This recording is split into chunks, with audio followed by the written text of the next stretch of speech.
네, 묵상간증 최고의 부모님입니다. 초졸학령이신 저희 아버지는 서울로 상경하여 자수성가한 분이십니다. 그리고 어머니는 엄한 부모님에게서 도망치듯 나와 19살에 아버지와 결혼하여 큰아들인 저를 낳으셨습니다. 저는 돈 문제로 자주 다투시는 부모님을 보면 돈만 있으면 우리 집은 행복하리라 생각하여 돈을 우상 삼았습니다. 그리고 모든 것을 스스로 판단하고 살면서 부모님과 친구들에게 인정을 받았습니다. 하지만 우울증을 앓고 계시던 어머니가 술만 드시면 살림을 부수고 소주병으로 아버지의 얼굴을 때려 피를 흘리게 하실 때는 제가 할 수 있는 일이 아무것도 없었습니다. 그러다 급기야 여호와가 심히 진노하시는 것 같은 사건이 발생했습니다. 어느 날 어머니가 안방 문을 걸어 잠그고 침대에 불을 지르신 것입니다. 제가 급하게 망치로 문을 부수고 들어가 진화하여 다행히 어머니는 다치는 곳이 없으셨지만 그때 저는 부모님을 이혼시키고 혼자 살아야겠다고 다짐하며 어머니를 마음으로 살인했습니다. 그러던 중 저는 청년 시절에 교제하던 자매의 인도로 교회 다니게 되었습니다. 그곳에서 말씀으로 자신의 죄와 수치를 고백하는 지체들을 보며 그동안 누구에게도 말하지 못한 저의 가정사를 나눌 수 있었습니다. 그러면서 만군의 여호와께서 이처럼 이르시되 너희는 내게로 돌아오라 만군의 여호와의 말이니라는 말씀처럼 불신 가정에서 태어난 저를 예수님을 믿게 하고자 부모님이 수고하셨다는 것이 인정되었습니다. 부모님의 수고가 없었다면 저는 술과 담배, 음란물, 돈, 우상 등의 악한 길과 악한 행위를 떠날 수 없었을 것입니다. 마음속으로 부모를 살인한 폐륜아인 저를 예수 믿게 해주신 것이 감사해 지금은 부모님을 전도하고 있습니다. 하지만 아버지는 종교엔 자유가 있다며 거절하시고 어머니는 교회보다 절이 좋다고 하십니다. 그럼에도 저를 예수 믿게 해준 부모님의 구원을 끝까지 포기하지 않고 삶으로 주님을 전하겠습니다. 적용하기입니다. 부모님께 예수님을 믿게 해주셔서 감사해요라고 말씀드리겠습니다. 함께 일하는 아버지에게 제가 교회 공동체에서 받은 은혜를 나누겠습니다. 네, 여기 정말 이렇게 나와 있는 어머니의 모습이 정말 우울증으로 술만 드시면 살림을 부수고 아버지 얼굴을 소주병으로 때리기도 하고요. 심지어 안방문을 걸어 잠그고 침대에 불까지 질렀을 때 다행히 이제 진화해서 다친 곳은 없으셨지만 이분이 저는 부모님을 이혼시키고 혼자 살아야겠다고 다짐하며 마음으로 어머니를 살인했다고 하는데 근데 이 어머니와 이 아버지가 결국은 자신을 예수님을 믿게 해줘서 최고의 부모님이라고 고백하고 있지 않습니까? 그래서 우리를 참 예수님을 만날 수밖에 없고 붙잡게 만들어줄 수밖에 없는 그 대상이 우리에게는 최고의 사람이라는 것을 구원의 관점으로 봐야 합니다. 오늘은 스가랴 1장 1절부터 6절까지인데요. 1, 2절을 보면 1절 말씀 먼저 보면요. 다리오 왕 제2년 8째 달에 여호와의 말씀이 이도의 손자 베레가의 아들 선지자 스가랴에게 임하니라 이르시되 라고 해서요. 이 스가랴가 활동하던 시절은요. 그 학개 선지자랑 같은 시절에 이렇게 활동을 했습니다. 이때는 여기 1절에 보니까 다리오 왕 제2년 8째 달이라고 하고 있는데 이스라엘 남유다 백성들이 바벨론에 70년간 포로로 끌려가지 않습니까? 근데 바벨론이요, 페르시아라고 하죠. 페르시아에 고레스 왕이 칙령을 내려서 다시 예루살렘으로 돌아가게 해줍니다. 돌아가게 해줬는데 처음 돌아올 때는 얼마나 감격적이었겠습니까? 우리 돌아가면 성전도 재건하고 예루살렘을 다시 새롭게 해야지 라고 했는데 다리오 왕 제2년 8째 달이라는 것은 그렇게 예루살렘으로 귀환한 지 16년이 흐른 시점이라고 말씀해주고 있는 겁니다. 그때 말씀이 누구에게 임했냐?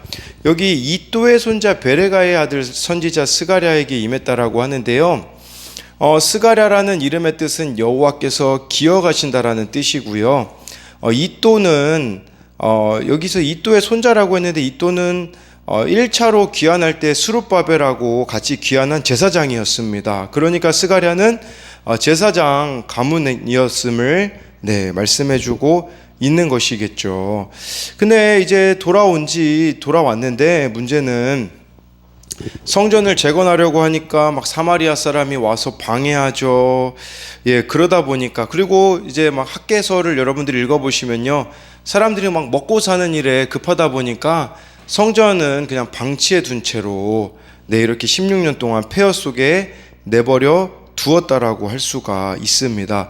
이 가운데 하나님은요, 두 선지자를 통해서 말씀하세요. 학개 선지자를 통하여서 우선 성전을 재건하라는 명령을 내리시고, 스가랴를 통하여서는 이렇게 하나님이 이들을 포기하지 않으시고, 또 환상 중에 성전이 어떻게 지어져야 되는지도 이렇게 세밀하게 가르쳐 준다라고 할 수가 있습니다.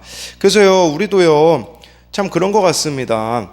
우리가 영적인 일을 하려고 하면 사탄의 방해가 있거든요. 근데 그 사탄의 방해로 인하여서 현상 유지만 하고 있다면, 지금 이 여기에 나와 있는 귀환한 남유다 백성들과 우리는 다를 바가 없다라는 것이에요. 매너리즘, 현상 유지는요, 신앙생활에 존재하지 않는다라는 것을 기억해야 됩니다. 왜냐하면 그 자체가 이미 내가 변질되어 있다라고 할 수가 있기 때문이라는 것이죠. 그래서 1절에 대한 적용 질문으로는요, 현실적인 어려움 때문에 실망해서 오랫동안 중단하고 있는 하나님의 일은 무엇입니까? 16년 동안 성전 재건을 하지 않았던 이들의 모습이나, 우리도 정말 이거 하나님의 일인데 해야 되는 거 아는데 그냥 현실적인 그런 어려움들만 계산해 가지고 하고 있지 않는 것들이 무엇이 있는가를 돌아봐야 합니다. 2절에요, 여호와가 너희의 조상들에게 심히 진노하였느니라 라고 해서요, 쉽게 말씀드리면 이런 거예요. 왜 너희 조상들이 멸망했는지를 기억하라는 것이죠. 점점 변질로 향하고 있는 이들에게 하나님은 스가랴 선지자를 통해서 너희 조상들에게 하나님이 진노하였었다라고 이렇게 말씀해주고 있습니다. 그러니까 지금 너희들의 문제는 이 조상들을 답습하고 있는 것이다, 회개하고 있지 않는 것이 문제다라고 이렇게 하고 있다라는 것입니다. 그래서 이들이 지금 자신들을 망하게 한 조상들의 행위를 따르고 있다라는 것이죠. 그래서 이들은 자기 집을 짓고 자기 농사를 짓는 데는 급급하다 보니까요, 이렇게 16년 동안 성전은 방치해 두었다라고 할 수가 있는 거예요. 그러다 보니 문제는 뭡니까? 점점 조상들과 똑같은 옛 생활로 돌아가려고 하고 있었다라는 것을 뜻하고 있습니다. 그리고요, 이들의 문제는 자꾸 과거의 영광만 그리워합니다. 왜냐하면 이 당시 그 전에 멸망했던 성전이, 무너졌던 성전이 솔로몬 성전이거든요. 솔로몬 성전은 그렇게 화려했다라는 자꾸 그 과거에만 머물러 있는 이들의 모습이 나타나 있는 것이죠. 우리가 기억해야 되는 것은요, 과거에 잘 나가던 때, 과거에 뜨거웠던 신앙과 지금을 비교해서는 안 된다라는 것입니다.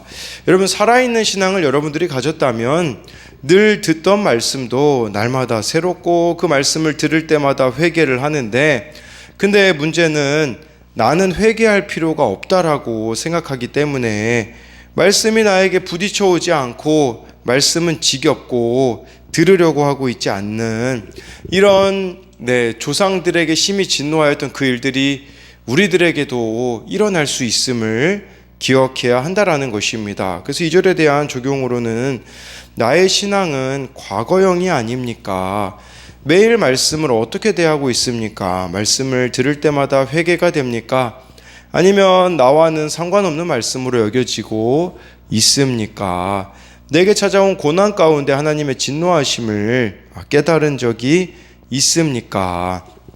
그래서 지금 고난 가운데 있다면 이것이 하나님의 진노하심 때문이다 라는 것을 깨달은 것이 있느냐라고 묻는 것이죠. 3, 4절에 좀 더 구체적으로 나와 있습니다. 3, 4절 말씀 보면요, 그러므로 너는 그들에게 말하기를 만군의 여호와께서 이처럼 이르시되 너희는 내게로 돌아오라 만군의 여호와의 말이니라. 그리하면 내가 너희에게로 돌아가리라 만군의 여호와의 말이니라. 4절에 너희 조상들을 본받지 말라. 옛적 선지자들이 그들에게 외쳐 이르되 만군의 여호와께서 이같이 말씀하시기를 너희가 악한 길 악한 행위를 떠나서 돌아오라 하셨다 하나 그들이 듣지 아니하고 내게 귀를 기울이지 아니하였느니라. 여호와의 말이니라 라고 말씀해 주고 있습니다. 3절 말씀에요, 3번이나 나와 있는 단어가 있습니다. 그것은 바로 만군의 여호와라는 단어가 3번이나 나와 있습니다. 이 만군의 여호와라는 것은요, 다스림을 받아야 된다라는 거거든요. 모든 것을 하나님이 다스리고 계시고 그 다스림 가운데 이들이 거해야 되는데, 문제는 무엇이냐? 이들이 하나님의 다스림을 받으려고 하지 않았다라는 것입니다. 여러분, 우리도 이걸 기억해야 돼요. 하나님은 성전에만 계시는 분이 아닙니다. 우리의 삶 가운데도 계시기 때문에 모든 곳에, 무소부지하자고 하잖아요. 모든 곳에 계시기 때문에 우리는 모든 곳에서 하나님의 다스림을 받아야 되는데, 정말 이 하나님의 다스림을 우리가 받지 않고 있지는 않는가를 생각해 봐야 되는 거죠. 그리고 3절에 너희는 내게로 돌아오라고 하나님이 말씀하시잖아요. 이렇게 이 백성들이 그 당시 말할 수 있죠. 아니요, 저희 그래도 지금 여기 예루살렘으로 돌아오지 않았습니까? 라고 말할 수 있겠죠. 근데요, 몸은 돌아왔을지 모르나 마음은 돌아오지 않았다라는 것입니다. 이게 참 무서운 것 같아요.